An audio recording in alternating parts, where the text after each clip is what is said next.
हम सब ने ताजमहल को देखा है या उसके बारे में सुना है। उसके गुंबद की खूबसूरती को निहारा है। पर यदि वो गुंबद आपसे बात कर पाता और आपको अपनी कहानी बता पाता, अपना इतिहास बताता पिछले 1000 साल का, आज की कहानी उस गुंबद की कहानी है। अब ताजमहल के गुंबद का महत्व क्या है? वो इसलिए क्योंकि ये एक ऐसे आइडिया पे आधारित है जो वास्तुकला के क्षेत्र में एक भूचाल की तरह था, जलजले की तरह। डबल डोम का कॉन्सेप्ट। जो ताजमहल का गुंबद आप देखते हैं, ये एक गुंबद नहीं है, ये दो गुंबद है।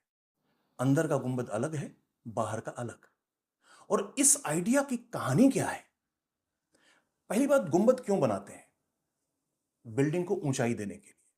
और गुंबद को ईश्वरीय ताकतों के साथ आर्किटेक्चर में और इंसानी ख्याल में रिलेट किया जाता है। जैसे पुरातन भारत में आपको स्तूप देखने को मिलते हैं, उसी तरीके से गुंबद अंदर से हॉलो है, ये एक छत का काम करता है। स्तूप अंदर से भरा हुआ है। पर दोनों ईश्वरीय ताकतों से रिलेट करते हैं और ऊंचाई देने के लिए काम आते हैं, दूर से दिखाई देते हैं। और जब आप एक गुंबद बनाते हैं और उसके ऊपर एक ड्रमनुमा स्ट्रक्चर बनाते हैं और उसके ऊपर गुंबद बनाते हैं, तो ऊंचाई और बढ़ जाती है। और यही डबल डोम है। 1067 में और 1093 में खराकान नाम की जगह है, वहां आपको टावर्स देखने को मिलती हैं जिनके ऊपर त्रिकोणीय स्ट्रक्चर है, कोनिकल स्ट्रक्चर। उस वक्त डोम बनाने की उनके पास, पक्का डोम बनाने की उनके पास क्षमता नहीं थी। और एक टेंट को वो रिफ्लेक्ट करते हैं आर्किटेक्चर में, पक्के आर्किटेक्चर में। और ये सेल्जुकियन आर्किटेक्चर का एक उदाहरण है। अब सेल्जुकियन आर्किटेक्चर क्या है? उसकी एक बड़ी इंटरेस्टिंग रेलेवेंस थी। वो मकबरे के साथ आम आदमी के इस्तेमाल आने वाली बिल्डिंग्स भी बनाते थे, जिससे दोनों चीजें साथ साथ चलें। और उसका एग्जाम्पल आपको अलाउद्दीन खिलजी के मकबरे में, कुतुब कॉम्प्लेक्स में देखने को मिलता है। अलाउद्दीन खिलजी के मकबरे के साथ मदरसा भी बना हुआ है। और यह सेल्जुकियन आर्किटेक्चर का दिल्ली सल्तनत के आर्किटेक्चर पे इंपैक्ट दिखाता है। खैर, हम वापस चलते हैं। उसके बाद कोई 1157 में आपको मर्व नाम की एक जगह है, वहां पे सुल्तान अहमद संजर का मकबरा देखने को मिलता है। 17 मीटर बाय 17 मीटर का चौकोर है और उसके ऊपर एक गुंबद बना था जो लगभग जमीन से 27 मीटर ऊपर जाता है। ये अपने आप में उस समय के जमाने में एक बहुत बड़ा शाहकार था, बहुत बड़ी बिल्डिंग थी और सारे राजा चाहते थे कि हम इससे बड़ी बिल्डिंग बनाएं। और फिर सीन पे आते हैं उलजैतू। अब उलजैतू साहब कौन है? चंगेज खान मंगोलियन वॉरियर थे, उनके ये वंशज हैं, हलाकू खान के पड़पोते। ये इल खालिद डायनेस्टी थी, जिसका Iran, Iraq, Afghanistan, central Asia, इन सब जगहों के ऊपर बहुत बड़ा कंट्रोल था। और उसके ये राजा थे। उलजैतू साहब जब पैदा होते हैं तो इनका बचपन का नाम खार बंदा था, मतलब म्यूल ड्राइवर, खच्चर चलाने वाला। पर पैदा बुद्धिस्ट होते हैं, फिर ये क्रिश्चियन बन जाते हैं और इनका नाम होता है निकलस। उसके बाद ये शिया सुन्नी इस्लाम में आ जाते हैं और सुन्नी इस्लाम में आके इनका नाम बनता बनता है मोहम्मद खुदा बंदा।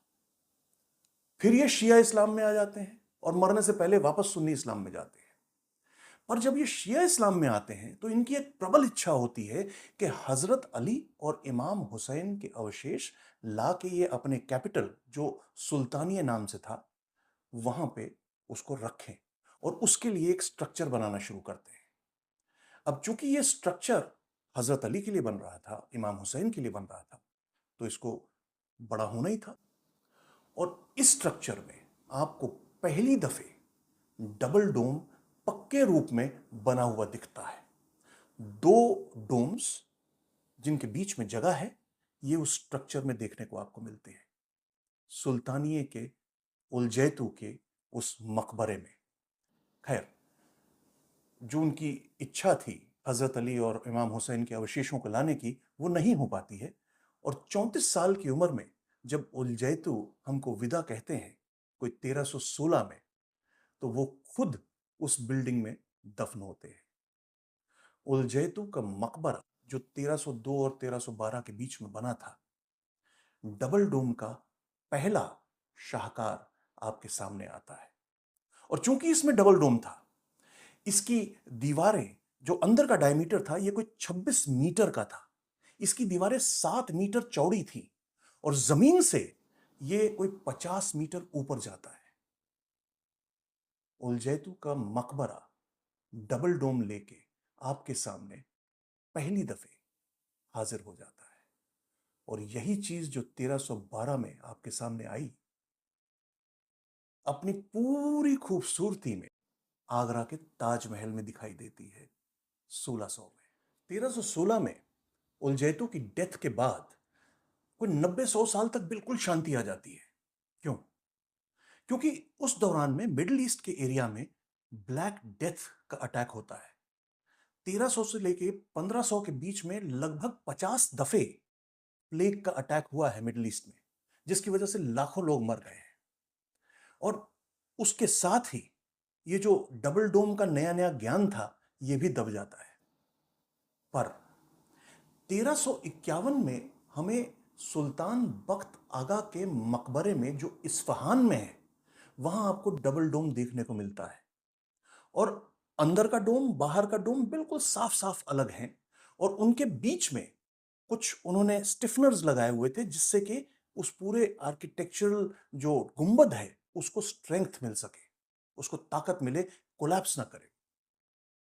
और इसके साथ साथ एक और डेवलपमेंट होती है, एक बुज़जानी मेथड डेवलप होता है, जो अल काशी साहब, जिनका पूरा नाम गियास अल दीन जमशीद मसूद कशानी था, ये एक गणितज्ञ थे, मैथमेटिशियन और खगोल विज्ञानी थे, एस्ट्रोनॉमर थे। ये कुछ फॉर्मूलाज डेवलप करते हैं, मेजरमेंट्स डेवलप करते हैं एक परफेक्ट बिल्डिंग की और एक डोम बनाने की। और ये ज्ञान आगे के डोम बनाने की मेजरमेंट्स और फॉर्मूलाज में बहुत मदद करता है। ये साहब जो काम करते हैं 1390 और 1450, जो इनका जीवन काल है, उसमें आगे आने वाले जितने भी डोम और जितने भी स्ट्रक्चर्स हैं, उसमें दिखाई देता है।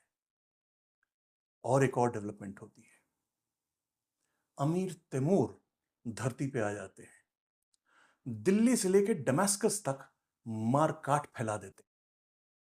1384 में वो सुल्तानिया पहुंचते हैं और उलजैतू का वो मकबरा देखते हैं। अब चूंकि वो हजरत अली के साथ रिलेटेड था, इसलिए वो उसको बख्श देते हैं, तोड़ते नहीं हैं।